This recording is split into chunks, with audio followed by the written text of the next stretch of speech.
রাসূলুল্লাহর একটা হাদিস, ইত্তাকু ফিরাসাতাল মুমিন, ইত্তাকু ফিরাসাতাল মুমিন ফাইন্নাহু ইয়ানজুরু বিনূরিল্লাহ।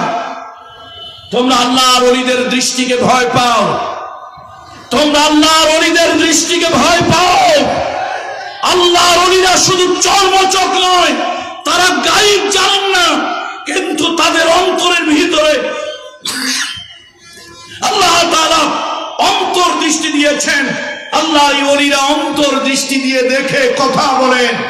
মরহুম শহীদ আল্লাহর ওলি আল্লামা সাইদি সাহেব এই জন্যই কষ্ট পেয়ে একদিন বলেছিলেন, জালিমেরা জুলুম করো, সময় একদিন আসবে পালানোর জন্য ইঁদুরের গর্ত খুঁজে পাবে না।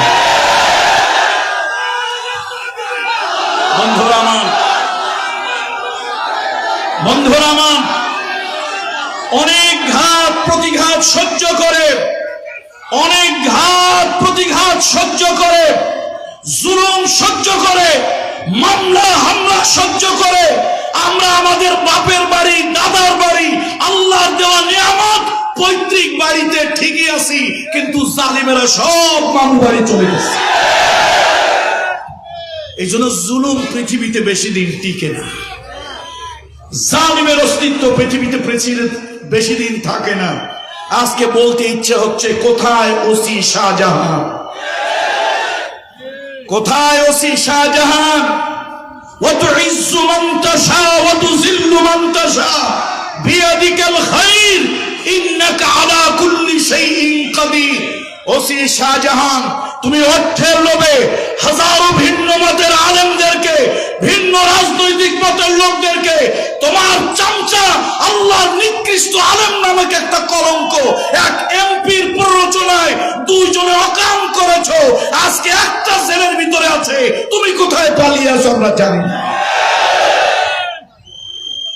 আল্লাহ তাআলা আরশের মালিক, জুলম আল্লাহ তাআলা পছন্দ করেন না।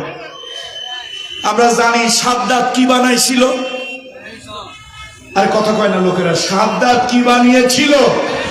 কেউ কয় বেহেশত, কেউ কয় বালাখানা, যাই হোক একটা কিছু বানাইছিল।